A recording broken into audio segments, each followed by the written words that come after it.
Our economy is fueled by dynamic workplaces where the impossible becomes possible, where individuals reach their full potential. SHRM impacts the lives of 115 million workers and their families every day. And together, we can build a world of work that works for all. That is our vision: to advocate for better policies, elevate human resources, and develop stronger managers. Still, the workplace needs work. By creating better workplaces, we are truly creating a better world. One person can cause an effect. One person in HR can challenge outdated hiring practices, champion modern benefits, advocate for pay equity, and turn jobs into careers. HR empowers others to not only dream of change, but to create it. The actions of a few affect the lives of many. Join SHRM today to cause the effect you wish to see in the workplace. Our folks here have over 20 plus years experience. We provide two main areas: Express Requests, which is a compilation of all various topics.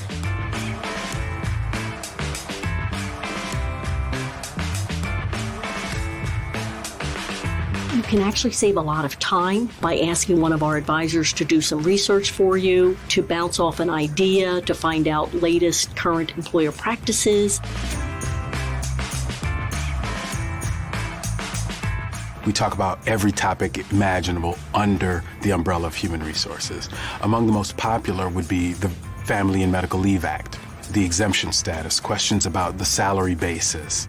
The questions go on and on. We could talk about many more of them. And if you want to do that, don't forget one of the prime benefits of being a SHRM member, the HR Knowledge Center.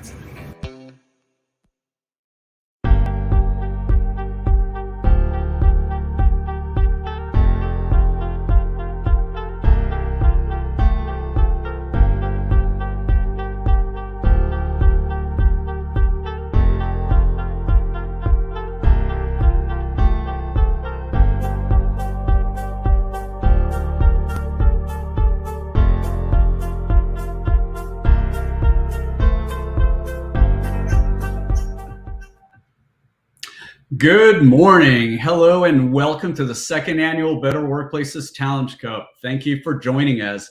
I'm Guillermo Correa, Managing Director of SHRMLabs, SHRM's Workplace Innovation Lab and Venture Capital Arm.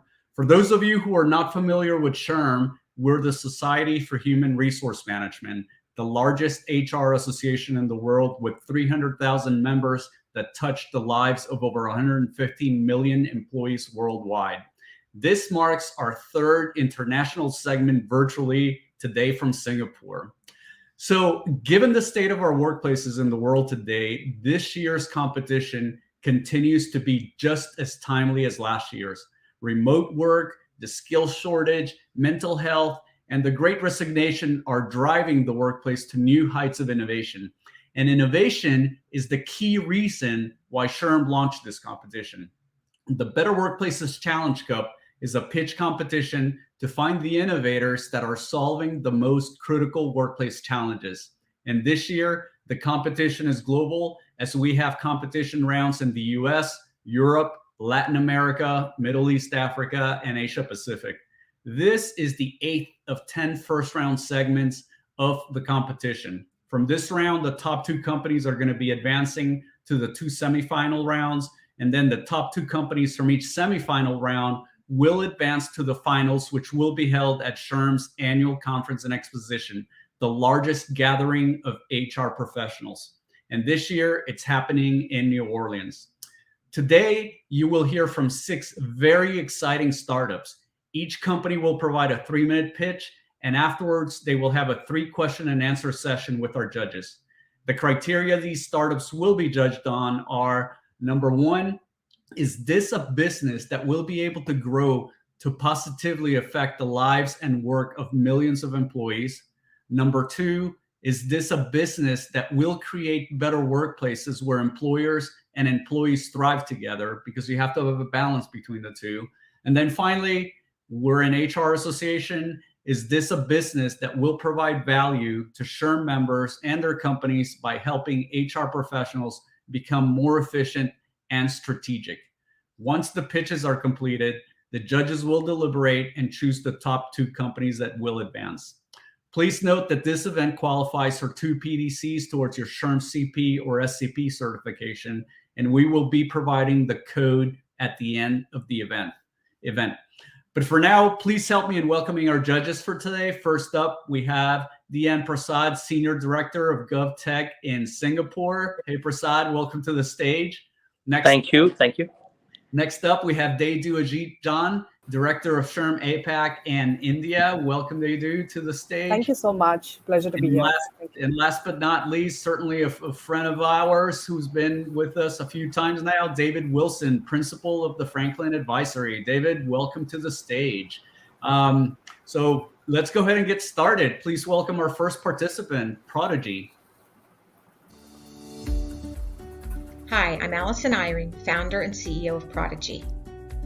Today's leadership and team solutions cannot bridge capability gaps fast enough for rapidly growing or changing businesses.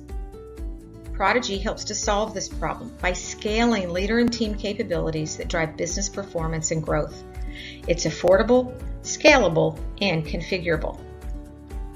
Our proven IP was built around drivers of business growth and the social sciences.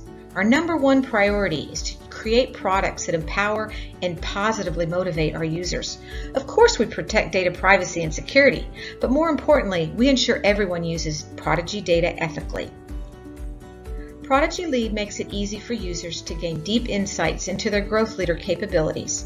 It gives user recommendations to address their current role challenges and achieve more without burning out. Users see who sees their data, and they can opt out.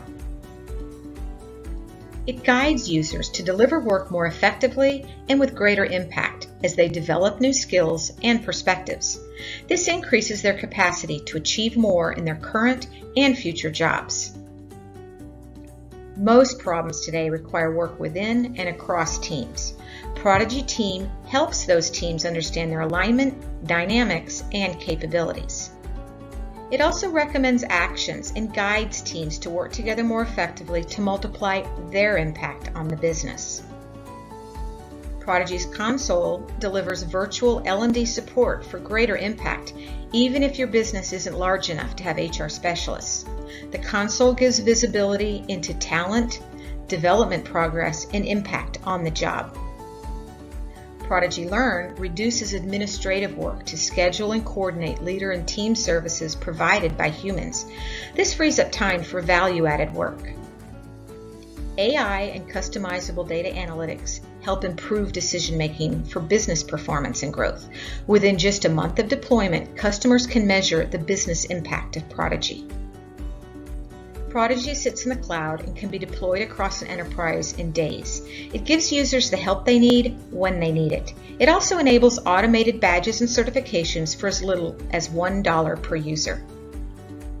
Our customer experiences show that there are so many ways to deploy Prodigy to bridge capability gaps faster. These are just a few examples. To date, we've raised more than $1 million in grants and more than $400,000 in funding from angel investors. With sales of nearly 5,000 licenses, we'll achieve $1 million ARR in less than 18 months from our first day of sales. Prodigy is future leadership energy. Join us on our mission to empower inclusive growth.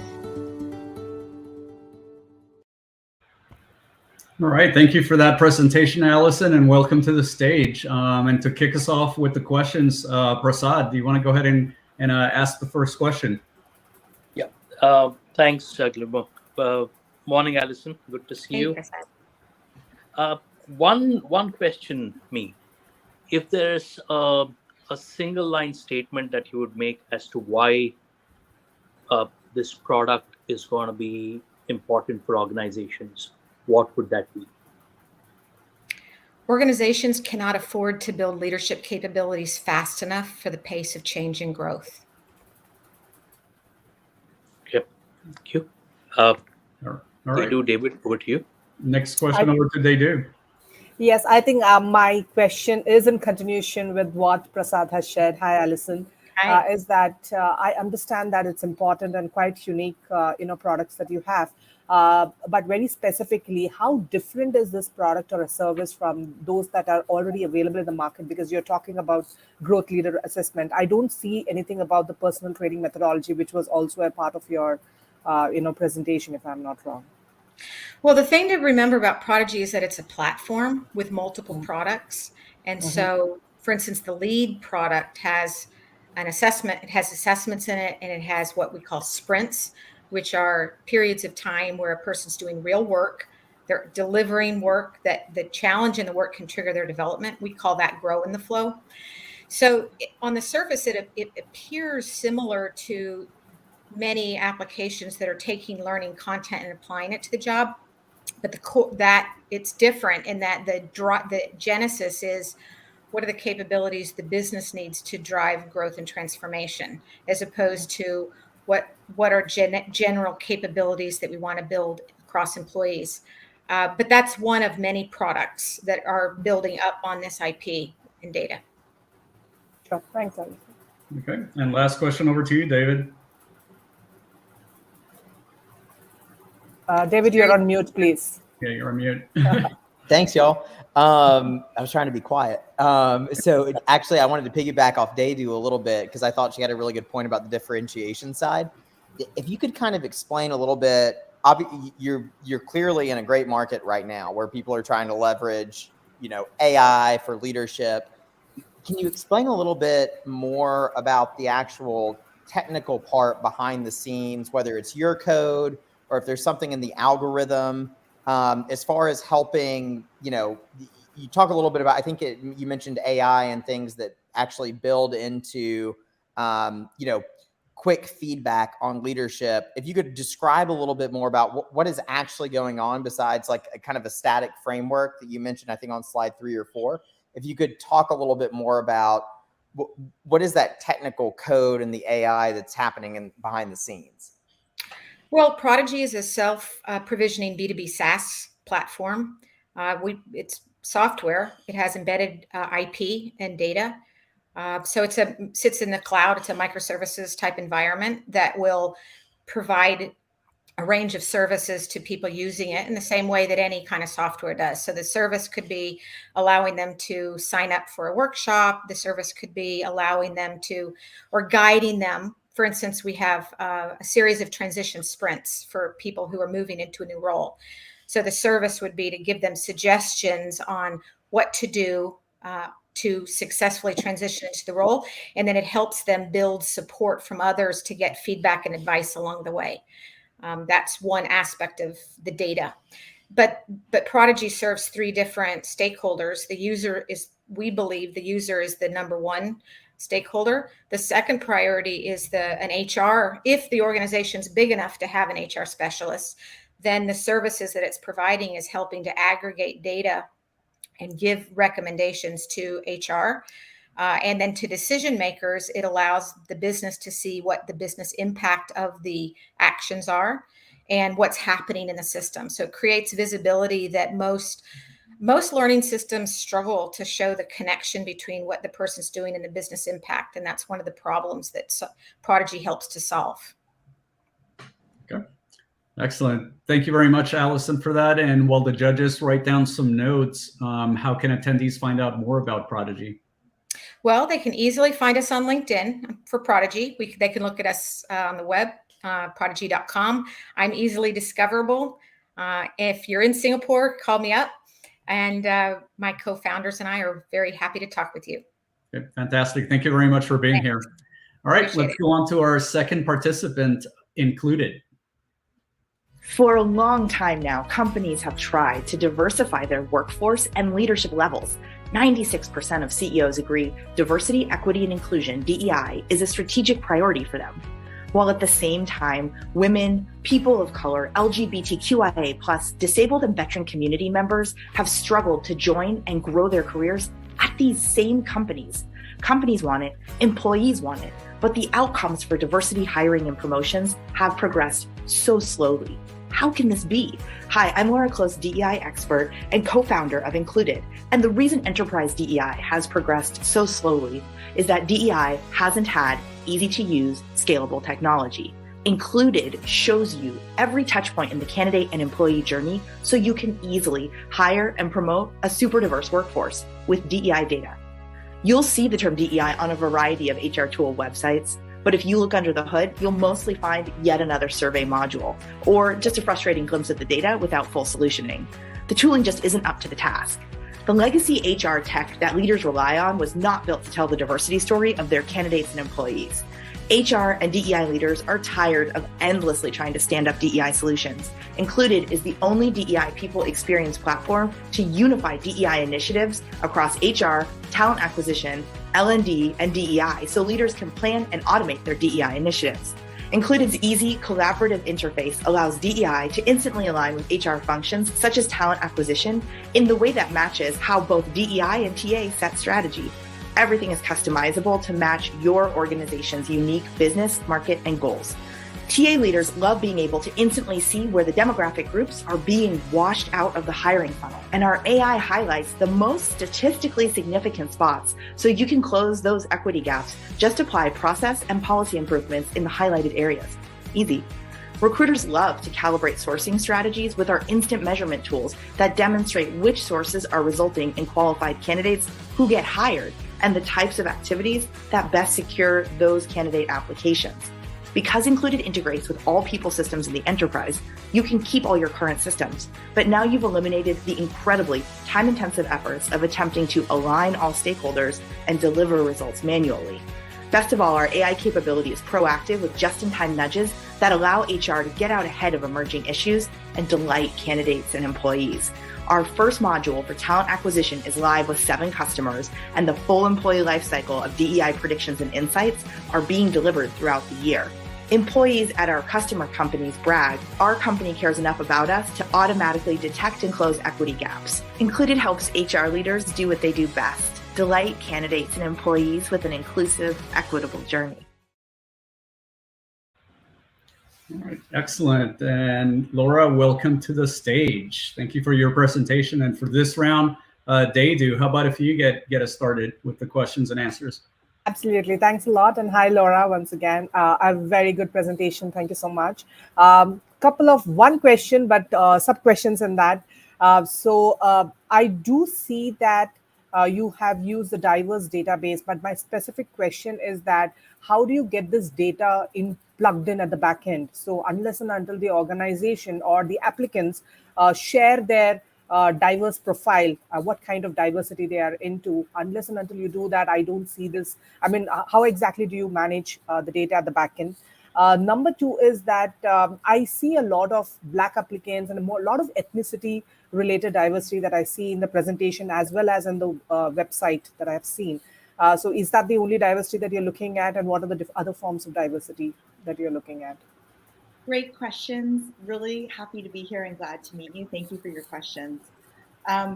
So the short answer to your first question is we have a proprietary DEI algorithm that enriches the non-disclosed gender to 96% accuracy for candidates and 87% accuracy for non-disclosed race.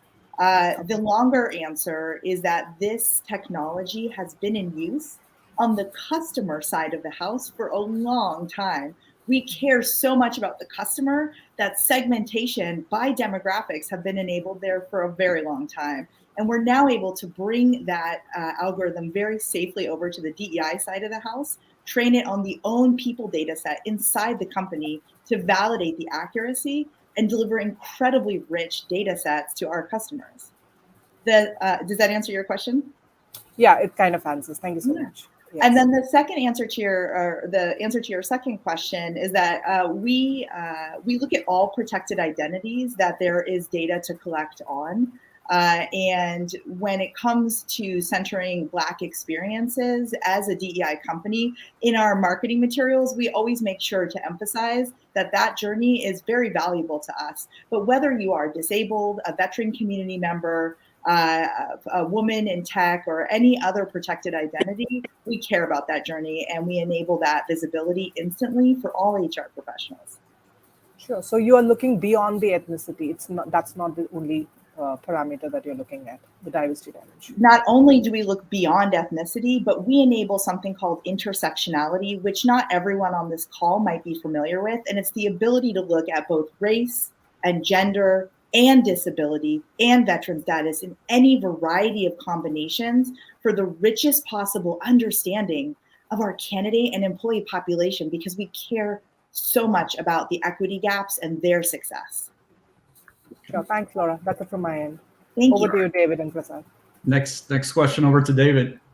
Who are the 7 customers?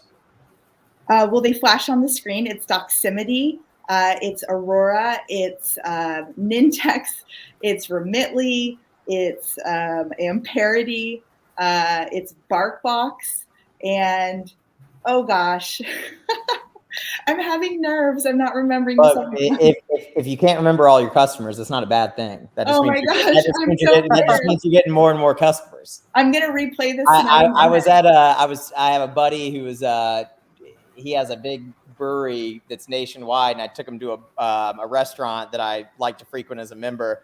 And he said, "Oh, my beer's not there." You know, I said, "Let's get it." He said, "No, we just got a big case yesterday." So if you can't remember all your customers, that's a good thing. So don't offer up. It's offer up. I got it. Offer up. Okay. Good. All right. That's all I got. Thank you. Okay. And last question over to you, Prasad. Laura, hi. Good evening.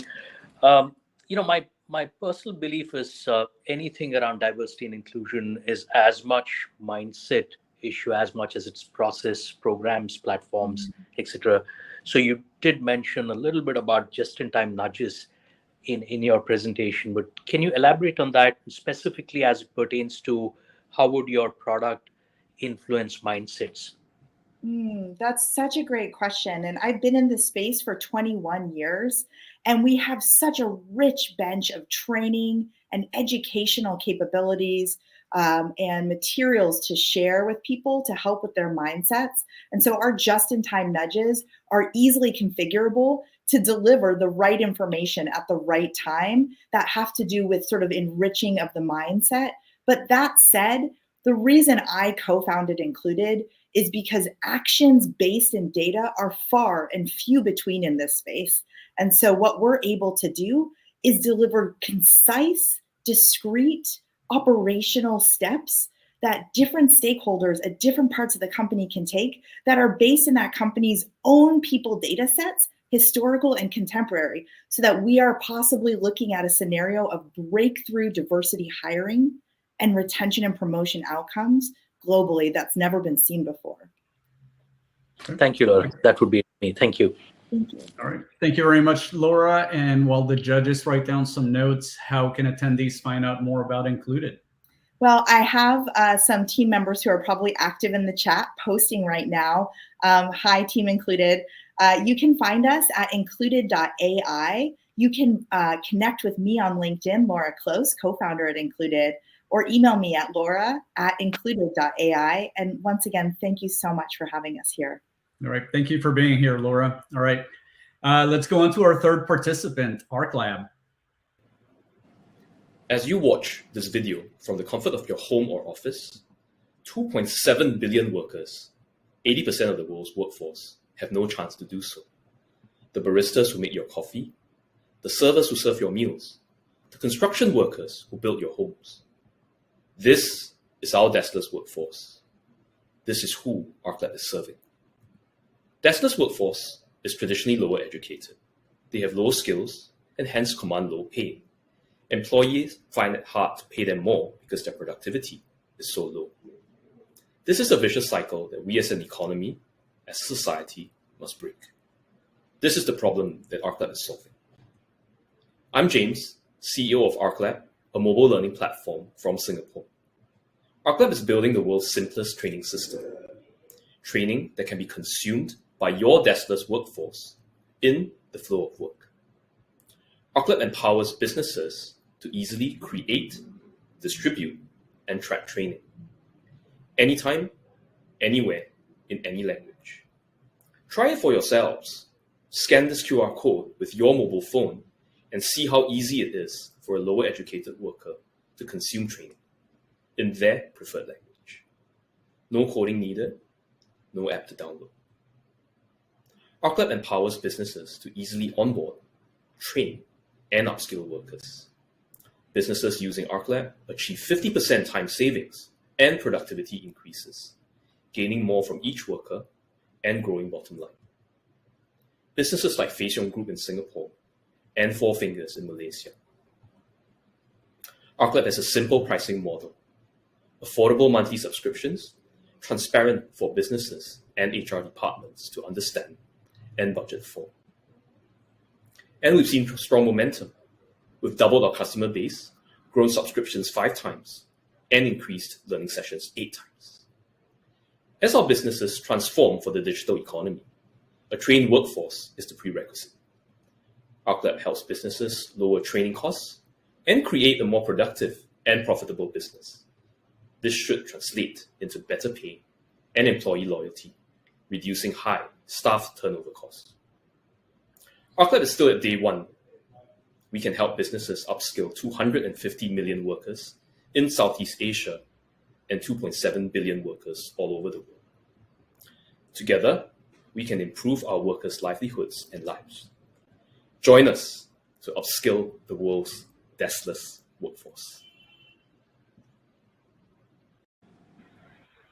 All right, thank you for your presentation, James, and welcome to the stage. For this Q&A session, David, do you want to go ahead and get us started?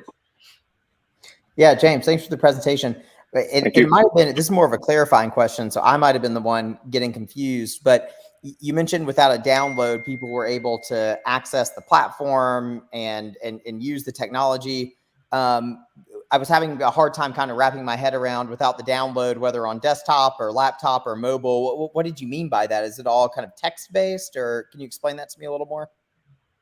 Thanks for that excellent question. The reason why we don't have a native app for workers to download is because a lot of these workers have very low-end phones that may not have a lot of space for them to have external downloads. So the ArcLab training module is created in the ArcLab dashboard, and it's sent via individualized link to the mobile browser of the phone of the worker in question. So each worker receives an individualized link. It's open in the mobile browser, so it doesn't take up space on the mobile phone. Okay. Got it. So it's, they're getting an individualized link. It's going to a browser on their phone. So it's web-based, not text-based. It's just, you don't have to download anything to be able to access. Indeed. Absolutely. Thank you. Thank you. All right. Prasad, next question over to you. Thank you. James, morning. Good morning, Prasad. There was a segment in the presentation which spoke about how a trained workforce is critical for organizations which are transforming digitally. I quite couldn't get the connection between a digital transformation of the organizations with the trained workforce, specifically as it pertains to the deskless workforce, as you call them. So can you help me understand that better? Where is the connection between the digital transformation and training of this workforce? Absolutely. I think that's a great question, Prasad. I think working in GovTech, you know the challenges that we have to get businesses to, transform digitally here in Singapore. So let me give you an example, and I think that should better illustrate what we're doing. So in the F&B space, for example, you have workers who pre-COVID were used to doing, maybe collecting payments in cash. So post-COVID, now you have mobile wallets and all sorts of different ways of collecting payment. What do you need to do to train these, to get the business to accept mobile payments? First, you have to train the worker to be able to do so. So even as you install the POS systems, the mobile payment systems in your businesses, in the F&B outlets, for example, you still need to be able to train the workers to be able to do so.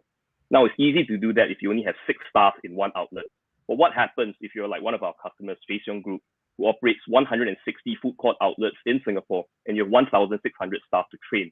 Now you can't do that person to person, face to face. And obviously COVID has put a new twist on training in person. So what ArcLab helps companies like Facion Group to do is to then deliver these little bite-sized training to the staff. And the example of getting the businesses to now move to a new way, collecting payments, not using cash, you now train the staff to be able to do so. And you train them in a consistent manner at scale, and that's what ArcLab comes in to help them to do. Thanks for that Jim. question. Thank you so much. Thanks a lot, James. Yes. Thanks a lot, James, for the presentation. Quick question from my end is more to do with the needs assessment. So how exactly do you do the needs assessment, especially when it comes to a dyslexic workforce? That's one question that I had. And number two is that, because I did try out your code, by the way, last night, and it worked for me. But I just wanted to understand, how does this learning journey get mapped to a particular, the worker in any particular organization? Sure. I think what you're actually asking is, how do you actually gauge the return on investment or ROI of training done on the platform? So one is the ROI, and prior to that, my first question is, how exactly is the needs assessment done for such kind of a workforce? All right. So basically, we have HR departments and L&D departments who are serving the, upskilling needs of the workforce. Ultimately, what the worker is trained for is to perform the roles that the business requires them to do, right? So that's number one. And what is the way that we use to train them? We use to train them in workshops where it's, offline, face-to-face, where there's no data that is, readily accessible for them to gauge how impactful the training is, or even whether they're absorbing it. So obviously, number one starts with the needs of the business. Like the example that I gave just now, the F&B outlet, food and beverage outlet, needs workers to be able to now have a new way of collecting payments from customers. So that's the need. So in order to do that, we need to train them how to do that. How do we train them? Do we give them a long form, 6-page operating manual of a POS system? Obviously not. So that's where a rich media, interactive, mobile learning solution like ArcLab comes in. And then the HR or L&D managers would come in, create a very simple module, may include simple videos, and then that's delivered to the workers across multiple outlets all at once in their preferred language for them to be able to be upskilled easily. So then the next question that we then go to is, then how do we map that, training outcome? This is multifaceted because ultimately attribution to work performance and improvements tend to be multi-dimensional. But ultimately what you can map down is, number one, are the workers being able to do their jobs? Are there less complaints? And are they able to teach somebody else to do it who somebody cannot get easily? So by doing ArcLab, using ArcLab, the companies that use us then be able to know, oh, I'd be able to have this need, this is the way of training, and we're able to achieve this outcome. And we've done a study with one of our board of advisors, Professor Karen from SIT, who then says that, 50% time savings in delivering that training, in creating that training, staff have less downtime away from the shop floor, and the L&D and HR managers can then devote more time towards strategic planning and more value-added work. Thanks, Edu, for that question. Thanks, James. Thank you very much, James. And while the judges write down some notes, how can attendees find out more about ArcLab? Thanks, Guillermo. Very easy. Head to arclab.io, see what we're about, and send an email to growth@arclab.io. Also, feel free to follow ArcLab on LinkedIn or send a connection request to me or my colleague Jie, who's in the hop-in chat. And we look forward to connecting with and serving all of you. Okay, thanks, everyone. Fantastic. Thank you so much. All right, let's bring up our fourth participant, Virgil HR. Hi, my name is Jocelyn King, and I'm the CEO and co-founder of Virgil HR, the HR tech platform that helps guide HR teams to make legally compliant decisions in real time. Our startup story starts with my own professional journey. Having been in HR my entire career, I quickly learned that it didn't matter whether I was working for an international company on the FTSE or a Series C startup. A common challenge that always remained the same was tracking and complying with thousands of ever-changing federal, state, and local employment and labor laws. It's a terrible mess no one can figure out, and it left me and my team drowning in research and our employers exposed to significant risk, liability, and cost associated with litigation and settlements. And though this is a global problem, to illustrate the issue, in the US, states and localities are passing their own laws at an unprecedented rate, especially during these COVID times. HR practitioners are left scrambling, trying to track and comply with these ever-changing laws, but find it difficult to stay compliant with the legal requirements. As a result, US employers are spending billions of dollars per year in workplace settlements, last year alone paying over $4 billion. It's a big problem. To stay compliant today, HR professionals are spending hours Googling requirements online or researching digital libraries, spending money speaking with employment attorneys, or subscribing to email law alerts for the newest updates. But the problem here is that it's all manual. It's incredibly time consuming, costly, and there's a lot of room for error. So we decided to design a solution that would hit home for HR professionals in a few key areas. Our solution eliminates the need for HR to conduct research. It ensures employees are always receiving the greatest benefits and protections afforded to them. It saves HR a ton of time to allow them to be more strategic and helps employers mitigate risk and liability, reducing workplace claims, alleviating strife between employees and the employer, and decreasing costs. How does it work? We integrate directly into our client's HRIS and track what HR teams are doing in the system. When we identify that HR is about to make certain decisions with compliance consequences in the system, such as leave approvals or terminations, our chatbot engages with them in the HRIS, like so, asking discovery questions to diagnose all legal requirements and employee eligibilities. It then notifies HR of the employee's benefits and protections under all applicable federal, state, and local laws based on the scenario, and provides a prescriptive checklist with legal requirements the employer must meet in order to comply with those laws. HR teams get some really great educational content along the way and at the end of every workflow too. We're poised for success with an incredibly diverse team that all come from tech, HR, and legal industries. And though we've only released our product to market in the last few weeks, we're already closing our first few deals, and we've built a pipeline of over $3 million and counting. So join us as we revolutionize the way HR conquers compliance. Thank you. Okay. Thanks for that presentation, Jocelyn, and welcome to the stage. And for this first question, Prasad, over to you. Thank you, Guillermo. Jocelyn, good evening to you. Hi, good evening. From your presentation, one of the value propositions that you offered was really about eliminating the time that's required to research on the various laws, etc. Mm-hmm. That's only one part of the entire supply chain that a practitioner would use the laws for, and they're still having to go to the attorneys and really look at the solution case by case, what have you. So how do you plan to expand this? Two areas that I'd be very keen to hear on. One is, how do you look at educating and building capability in an organization using your product? And second one, how could you help practitioners actually use the product to be in practice? It's just not about education, but how do they also practice? So those are the two angles that I wanted to hear more about. Sure. So it's actually really hard explaining all of it in a 3-minute video. So I'm really happy that you asked this question because that's actually exactly what our product does. So not only do we help that eliminate the need for them to do the research, but once we go through those questions where we diagnose what the compliance requirements are and we determine what the employees' eligibilities are and the federal, state, and local employment laws that are relevant to this specific event, we then give a very prescriptive checklist to that HR practitioner of everything that they need to do in order to be compliant with those laws.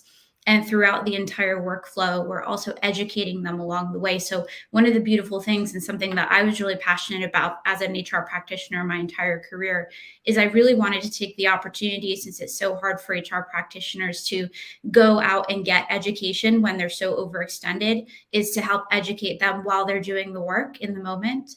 So a big thing for us was educating while they're doing the job, and that was huge. But it goes beyond that. It's then not only telling them what they need to do and why they need to do it, but then how to do it as well. And so that's all encompassed in the product. Thank you. Thank you, Jocelyn. Sure. So next question over to you, Dedu. Oh, you're on mute. Hi. Yes. Yeah. Hi, Jocelyn. Thanks for the presentation. My quick question is that my understanding of what I went through the presentation as well as your website is that there is a chatbot which allows and provides the responses to the queries that have been put in. And this is specifically for the leaves at the moment. So what happens if there are customized queries that come in? How do you address them? Number one. And number two, I also wanted to understand in terms of, again, stemming from Prasad's question, your growth plans with regards to the number of country laws that are incorporated presently in your product. Is it only related to Asia Pacific, or it's beyond that as well? So I'll go with the first question. We actually control the dialogue, the workflows. So the HR practitioner isn't asking us questions. Our our technology knows what the end user is doing in their HRIS. And so we're able to control the entire conversation, knowing what they're doing in the system through our integration. So for example, with leave, if we see that they're about to approve a leave request for somebody who's taking time off to get the vaccine, we know where that employee works. We know how long they've been with the company. We know all of that employee information through the integration. We know what type of leave that they're taking off. And so we control that entire dialogue with the end user. They don't even have to ask us, hey, what do I do? Our software automatically triggers the conversation. So they don't have to worry about knowing whether or not, oh no, should I ask whether I need to be compliant with X, Y, and Z? We're automatically triggering that as is. So we control those discussions. In terms of what type of laws we have in there right now, not the type of laws I do. Sorry to interrupt. I understand the type of laws that you have, one more set coming in. My specific question was on which other country laws that you are planning to, incorporate. And even the first one, I do understand that, the software triggers. My specific question was that if I, as a HR practitioner, were to ask you a specific customized query, which would, require a little bit more than just a software giving me just responses, maybe it's a little more deep dive. How do you address such situations is what my question was. Okay. Sorry, I want to make sure I understand this question appropriately. Are you asking if a customer wanted us to configure something in our software? No, let's say, for example, I'm not asking what is the leave policy, maybe a sick leave policy in different organizations, benchmarking, maybe not just that, but I have a specific situation at hand with one of my worker, a critical situation wherein it's not a straightforward answer, but it requires maybe an advisory team from your end or whoever it is to maybe give me that customized solution, understand the situation a little bit more before they can provide me an answer. Is that something that's doable at present, or is it more of software triggered responses? So we're able to create more customization for customers if that's what they'd like to do. So for example, beyond the laws that we have, if there are policies that supersede greatest benefit under the law, we will customize our workflows to make sure that when an answer comes out, the policy is, what ends up being the answer that's given instead of the law, for example. So we can definitely put those types of customizations in place. But when it comes to something that's happening in the moment, if that's what you're referring to, then that's something we'd have to work on a case-by-case basis. But it can all be very flexible with a customer. It would just have to be done on a case-by-case basis. In terms of country expansion, right now, country expansion is on our roadmap, but that's going to be dictated by customer request. And the reason why is because we don't plan on expanding to different countries just for new territory expansion. Our plan is to expand into new countries to cater more toward the enterprise market and to really cater toward organizations that are larger that want a global product. So if we are working with an organization that is headquartered in the Netherlands and we're trying to sell to their US subsidiary, and they say that's fine, but we want a global product and we'd like you to move into the Netherlands, then we'll kind of start moving internationally wherever our clients take us. And that's kind of what our strategy will look like so that we can build a more kind of expand from an enterprise perspective. And very quickly, moving on to David. Sorry, we're running out of time here, but David, last question over to you. The 4 deals that are closing in the month, what are those? Well, I don't know if I want to talk about the companies that we're in active discussions with publicly online. I'm really sorry. But I can tell you that they're mid-sized organizations. I'm putting my CNBC journalist hat on, trying to get the scoop. Yeah, they're mid-sized organizations. They are in a wide variety of industries. We've got kind of medicine's a big one, transportation's another, and then tech is a third. So 2 in medicine, 1 in transportation, and 1 in technology, and they all range in the 2,500 to 5,000 employee size. All right. Excellent, Jocelyn. Thank you very much. And while the judges write down some notes, how can attendees find out more about virtual HR? Sure. Yeah, they can find us on LinkedIn. Go on LinkedIn, connect with me, any of our team members. You can also go on our website, virgilhr.com. And of course, always email me at jking@virgilhr.com. Okay. Thank you very much for being Thanks for here. having me. Let's move on to our fifth participant, Flow of Work. We're Flow of Work Co., a HR tech startup on a mission to make it easy for organizations to retain, develop, mobilize, and upskill their people. What if we told you that there's a way to reduce staff turnover, upskill employees, and save on hiring costs? Sounds too good to be true? Let's meet Fiona. Fiona is a product manager who's worked for a company for 4 years and has reached a stage where her growth has plateaued and she's feeling a little restless. She decides to chat with her manager, Sam, but isn't really expecting much. But this time, things are different. Thanks to Flow of Work Co., Fiona is invited to share her career goals, stocktake her top skills, and identify what she can do to prepare for her next step. Instantly, she's matched to 3 e-learning courses and an internal mentor in the product space. With her new skills, internal network, and confidence, Fiona was even identified to head up a new product line that the company was launching. Imagine what it would unlock if you knew the skills, aspirations, and future career pathways of all your employees. Now, let's meet Sam, Fiona's manager. Sam is a seasoned product lead and is well connected and always supportive of her team members' career growth, but always dreaded career development conversations because it usually meant that someone was looking to leave. Thanks to Flow of Work Co., she's got visibility of her entire team's career goals and aspirations, and is now more equipped to lead meaningful career conversations. With Flow of Work Co., Sam and Fiona were able to articulate Fiona's career goal and identify the skills needed to get there. Sam could also easily find internal opportunities for Fiona to develop and grow those skills. At the same time, Sam had been trying to find someone to head up the new product's launch for the last 3 months with no luck, and couldn't believe she hadn't considered Fiona in the first place. It's simple to get started. All we need is an Excel export from your HR or payroll system. Next, we invite employees to share their target role, career goals, and help them understand the skills needed to get there. Then, we bring together your company's learning, mentoring, projects, and internal jobs in a single seamless experience so that employees can be matched to opportunities within your organization rather than having to look outside of it. Finally, our powerful AI engine enriches and organizes your people data, giving HR teams and people leaders a rapid, searchable X-ray of employee skills, career goals, and talent insights right at their fingertips. We'll help you unlock the full potential of your people and remove the guesswork from your human capital strategy. If you're a forward-thinking HR leader who wants to unlock the full potential of your talent and build the future of work with us, we'd love to chat.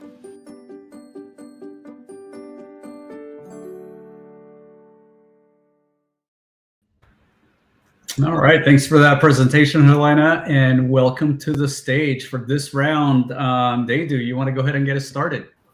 Thanks a lot, Helena, for such a lovely presentation. My specific question is on what do you think are some of the potential roadblocks or challenges which will deter the efficiency and the efficacy of your service and product? And do you mean from a user perspective or from a technical perspective, or in what aspect do you mean? Overall, as a product and a service, what are some of the roadblocks that will deter the kind of output that you are trying to provide for the users, who are within the organization?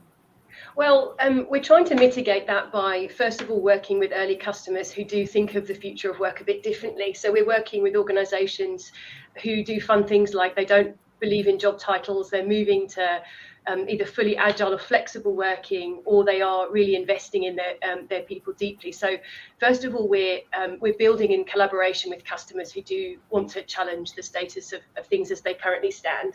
And that's helped us really learn and mitigate some of the mistakes early on. We've also been working with, we've recruited some amazing people on our advisory board, like behavioural scientists. We've got someone who heads up design for Atlassian supporting us to make sure that we understand user behaviour, and we inject things into our platform like nudges and incentives to make people really want to engage with the platform, because essentially it's a two-sided internal marketplace, right? And it relies on us engaging effectively with the employee, i.e. providing enough incentives to come in and get involved in the platform, and also for those needing to fill projects and so on. So we've been doing a lot of user testing, experiments and A/B tests so that we don't launch anything that's ineffective within the platform. Sure, thanks. Excellent. Next question over to David. Yeah, Helena, do you mind talking a little bit about some of the like business traction that y'all have? Of course. So we joined a startup accelerator. We actually all came from HR ourselves. We had a funny turn at the beginning of the pandemic and thought, how hard could it be to build our own HR tech platform? And we joined a startup accelerator in June 2020. We had an initial cash injection from an early stage startup accelerator that year, and we've gone on since to raise just over $1 million from angel and VC investors. We started actively selling the product in about October last year. We're at the point now where we've got 5 and about to sign our 6th enterprise customer, and they range from 1,200 to, I think our largest is about 6,500 employees, 9,500 globally. We're just shy of 200K ARR. And we've got some nice aggressive goals for this year and for next year from a sales and customer acquisition perspective as well. We've primarily focused on the ANZ market, but we do have customers in the US. Okay. Excellent. Thank you very much. And Prasad, last question over to you. Helena, as I was listening into the presentation, I couldn't help but think there's just too much packed into it. You know, you're talking about objectives of retention, mobility, upskilling, motivation. There's something for the individual employee, managers. It's a bit of a talent review tool, provides learning records, finds mentors. So what is that, what's that one thing that you would really hold this accountable for? Why should I use this? Well, we've lived and breathed this problem ourselves. We know that it's really frustrating to lose your good employees to the external market when often your internal recruitment team are looking for people just like them. And we lament the fact that it's difficult to bring together supply and demand. And we just believe firmly that there are more effective ways to deeply understand your people and connect them to the myriad of internal opportunities that exist within most mid to large size corporate organizations. So we're here to upskill employees, keep them engaged because you can understand what their goals and career aspirations are, and I guess reduce the cost of employee churn and recruitment. Okay. So if you have to choose between upskilling employees as a key objective and internal mobility or internal talent plays, which one would you pick? I don't think the two are mutually exclusive. I actually think the key to retaining employees is actually to develop them so they don't look elsewhere. So that is the way that we retain people is to develop them and upskill them. Thank you. Thank you, Helena. Thank you so much. Thank you very much, Helena. And while the judges write down some notes, how can attendees find out more about Flow of Work? Well, connect with me on LinkedIn. I'm Helena Turpin. My website is flowofwork.co, or you can find us easily on LinkedIn. Okay, fantastic. Thank you very much for being here. All right, let's move on to our 6th and final participant, Deeds. Hi, my name is Shahar, co-founder of Deeds, a social recognition platform. So we all know employee retention is major and costly pain for companies today. We're not going to talk about that. What I do want to talk about is the HR reality we see today, where companies are constantly searching, or I would even say chasing, new technologies and new tools with a single and very focused purpose to create an empowering and rewarding employee experience and stronger employer branding to eventually help them attract and return their employees. Another point I would like to emphasize is that the monetary compensation, as important as it is not enough. And our employees today want more. They want to feel connected. They want to feel valued and recognized for what they do. And more than anything, they want this on a regular and casual basis. So what is the part of Deeds here? DIDS, in a single sentence, is a social recognition platform helping companies to establish a culture of continuous recognition and basically giving the employees what they want the most, making them feel valued, appreciated, and happier in our workspace. DIDS, unlike other recognition platforms, is built for the modern workspace and younger generation. It is a very intuitive, self-explanatory platform allowing employees to recognize each other the same way they would do it in any other social platform they are used to, with a single but critical incentive on top of that. A DID is a tangible token of appreciation. Maybe this is a good point to have a quick run over the platform. This is our appreciation feed. DIDs cover multiple recognition programs such as peer-to-peer, employee referrals, birthdays and work anniversaries that also can be automated, and so on and so forth. Our diversified and international redemption network basically promises that any employee will find a product or a service to his or her satisfaction. And our analytics and management platform basically allows the managers to find all the relevant and needed information in order to understand the organization and how we're progressing with adopting our culture of continuous recognition. We have two paying customers, one local here in Israel and the other one with US presence. We see excellent participation KPI of over 90% overall participation, and more important than that, over 80% have crossed the Rubicon and actually sent a DID to a colleague. We have few prospects which I hope will join us very soon, and we have been self-funded till now. Thank you very much. Shahar, thank you very much for that presentation. Welcome to the stage. And for this first question, David, over to you. Yeah, so Shahar, congratulations on being self-funded so far. That's a great accomplishment in itself. Will you talk a little bit more about your growth plans? I know right now it's self-funded. You have plans to raise outside capital. Can you talk a little bit about that growth? Yeah, so what we're planning to do in the next, let's say, year and a half is to basically go as aggressive as possible international, and to reach an ARR of 4 million in about a year and a half, plus round A after that, aiming for around 64 companies at the end of the 2 years, with an average spend of $250 US per employee, with a 25% that would be our part of that.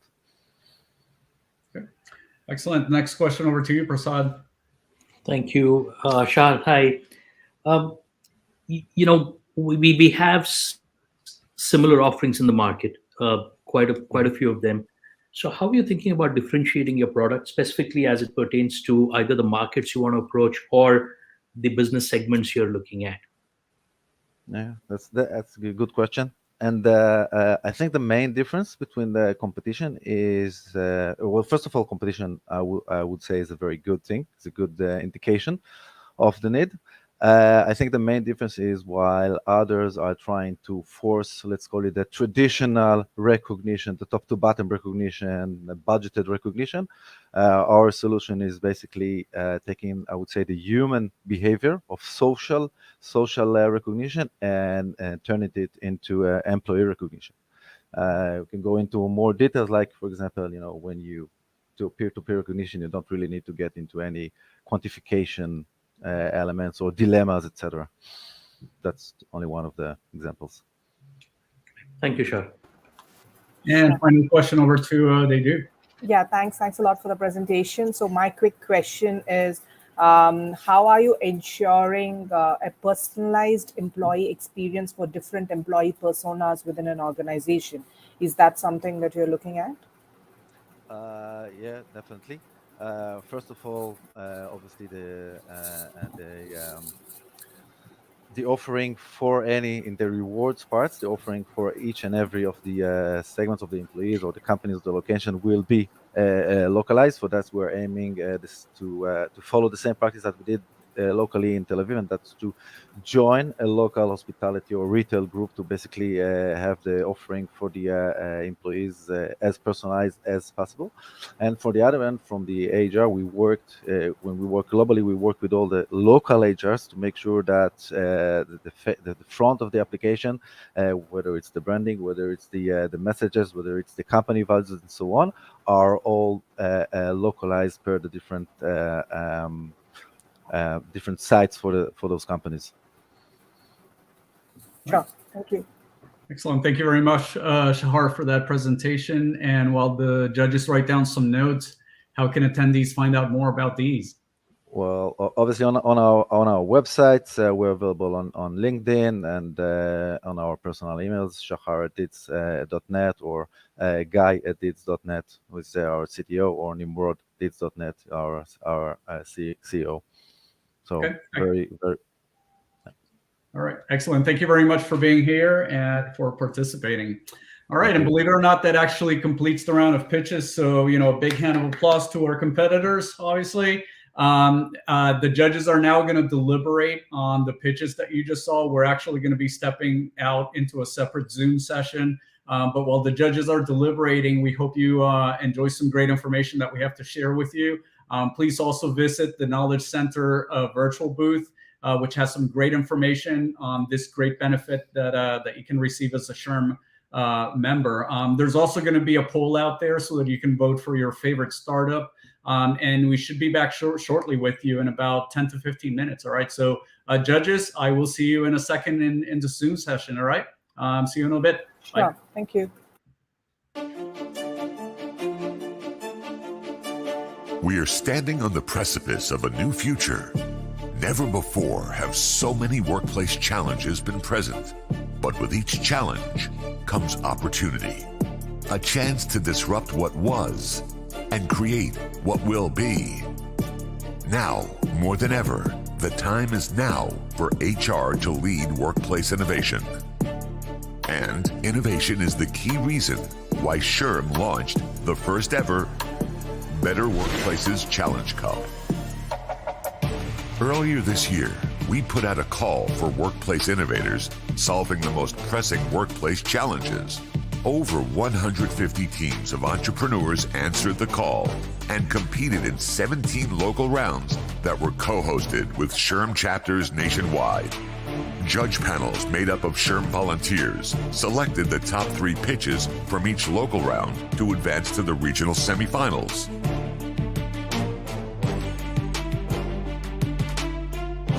The 5 regional winners competed in the finals event held at this year's annual conference.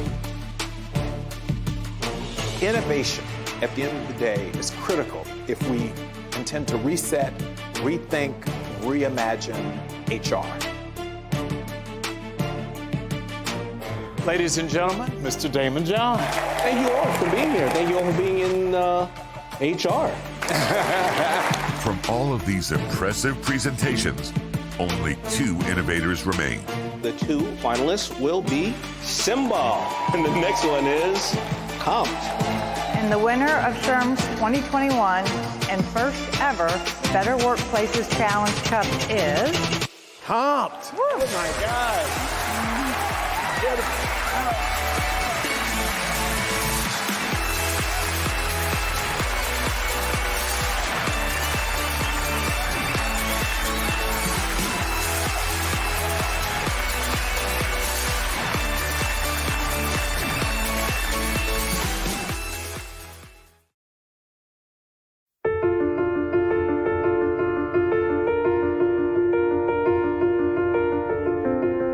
We work. That's what we do. We get up and get at it because our work defines us. What do I aspire to be? This is my break, what I've been working so hard for. I have big dreams for myself. I know what I want for my career and my family. I want to know that what I do matters. I want to be better than I was yesterday. It's a small business, but my employees and their families rely on us to succeed. Beyond our sense of self. Our work is life. It's entry level, but I'm going to prove I have something to offer. This is my chance to build a career. So close to that down payment. These college fees are stacking up. Gotta ask for that raise. I have to start putting more aside for retirement. As HR professionals, we impact all of this. What we do matters. SHRM is an organization that represents some 300,000 HR professionals across the globe. But most importantly, we touch and affect, influence the lives of 100 million workers every day. You can't find a CEO today who is not talking about people and people issues. And what we're for is safe and dignified workplaces for everyone. Every profession. Every day. All around the world. HR is there. My work gives me confidence. My work gives me hope. I can provide for my family. My kids will have things I never had. I enjoy giving back to my community. I have a sense of my own value. I am finally an expert at something. I want to instill a work ethic in my kids. Take care of my folks. I want to make a contribution to this world. I love HR. It's the most human profession. My work gives me purpose. My role in HR gives me pride. HR matters. HR is an opportunity to change lives. What kind of world will you create?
In one of the most challenging years our businesses have ever witnessed, SHRM Research was there every step to answer your toughest workplace questions.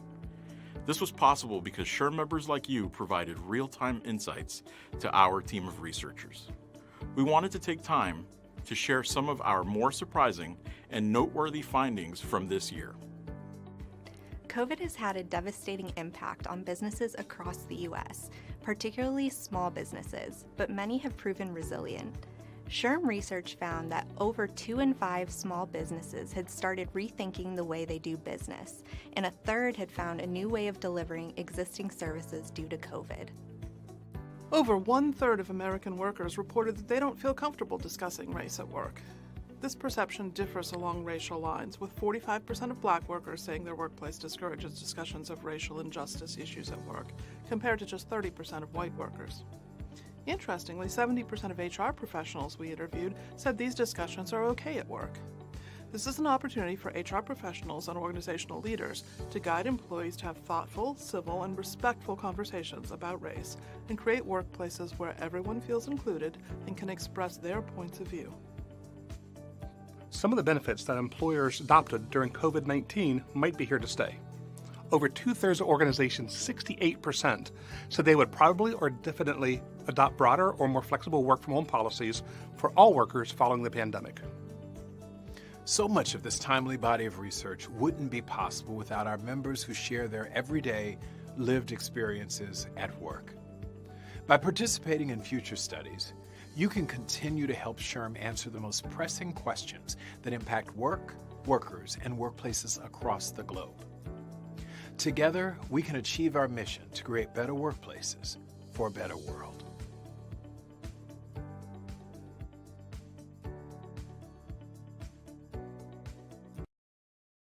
Now that she's a manager, she's wondering, exactly how do I manage? She'll acquire the skills and confidence she needs with PMQ from SHRM, a self-paced, interactive, and entertaining learning journey.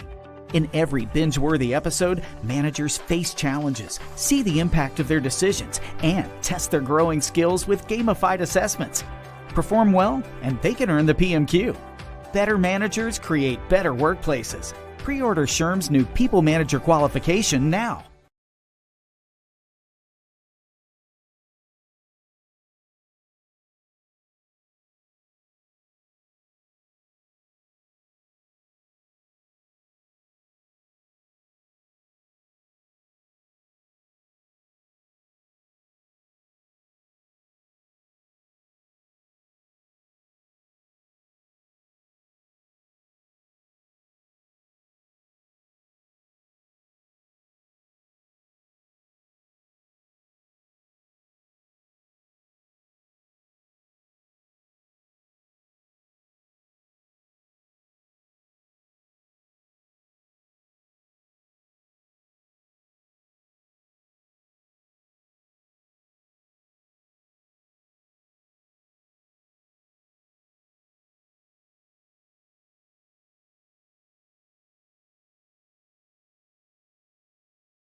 In one of the most challenging years our businesses have ever witnessed, SHRM Research was there every step to answer your toughest workplace questions.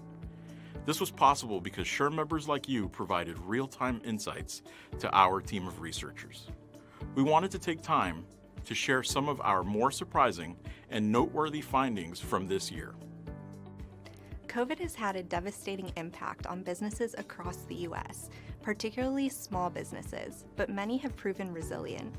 SHRM research found that over 2 in 5 small businesses had started rethinking the way they do business, and a third had found a new way of delivering existing services due to COVID. Over 1/3 of American workers reported that they don't feel comfortable discussing race at work. This perception differs along racial lines, with 45% of Black workers saying their workplace discourages discussions of racial injustice issues at work, compared to just 30% of white workers. Interestingly, 70% of HR professionals we interviewed said these discussions are okay at work.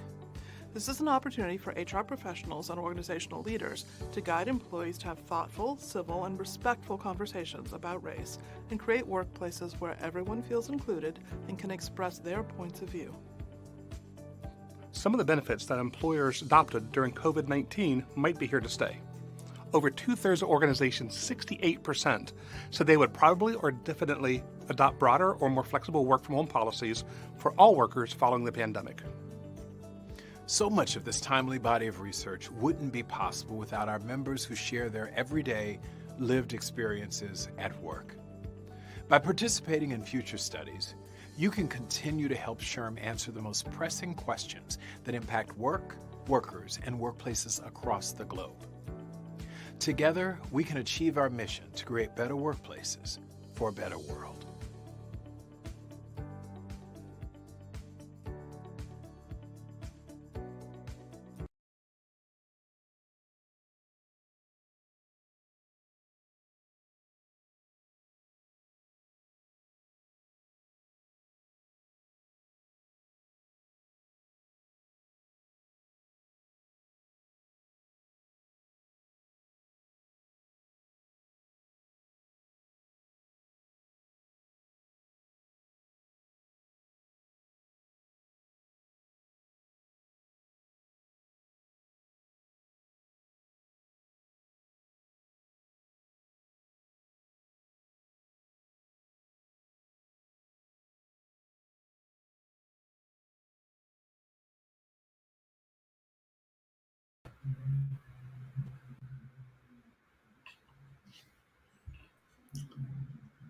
All right, and we are back with a decision. All right, let's see, David, Prasad, and Dedu. All right, we're all here. And once again, let's give a hand to these great companies that competed today. As mentioned at the beginning, 2 of these companies are the ones that are moving forward and will be competing in the semifinals of the 2022 Better Workplaces Challenge Cup. So let's get right to it. The top 2 companies for this segment that are advancing are Included and Flow of Work. So major congratulations to Included and Flow of Work, and we look forward to your participation in the semifinals. Judges, any words that you'd like to say to our winners? Starting off with Prasad. Yeah, massive congrats again, Helena, Laura. Best wishes for the future rounds, and then both of you have products and offerings which can create a huge impact in the future of workplace. So we look forward to everything that you would achieve as you go ahead. Best wishes. All right, Dedu, over to you. I thank you so much, and I echo what Prasad has said. A huge congrats to both Included and Flow of Work. I'm really looking forward to see your growth plans and see you grow in this business and also venture into newer areas, taking care of the future of work needs and challenges. So that's it from my end, and all the very best for the future rounds. All right, and last but not least, David, over to you. Yeah, congrats, y'all. Super competitive. Just a little behind the scenes look. It was just a really tough conversation to decide, which of the companies would make it through. Obviously, if you made it this far, even just to make it on the live stage is just incredibly competitive. Everything SHRMLabs has been doing globally. If you've made it to a regional or any type of competition that makes it to the live stage, it's amazing. So congratulations to everybody that made it here tonight. Okay. Excellent. Thank you very much, judges. And obviously for the participants, thank you for being here with us tonight. And thank you out there for attending. We really appreciate you being here. And we hope you were able to learn some, about some of the new technologies that are going to be impacting the world of work out there. As we said at the beginning, this event qualifies for 2 PDCs towards your SHRM CP or SCP certification. The code you can use for that is 22-732 F as in Frank, D as in dog. And we're going to be displaying that in a second. Next up is going to be our 9th first round segment, which is going to be happening on Wednesday, April 20th. This is going to be our 4th international segment that will be taking us to Dubai. As already mentioned, the top 2 companies from that segment are also going to be moving to the semifinals. And then the top 2 companies from each semifinal is going to be moving to the finals, which is going to be held in person at the SHRM Annual Conference and Exposition, June 12th through the 15th in New Orleans. And we really hope that you are able to join us there in person. Please make sure that you visit betterworkplaceschallengecup.com to stay informed and register to attend to our future events. But other than that, thank you very much for having been here, and hope you have a great day, everyone. See you soon.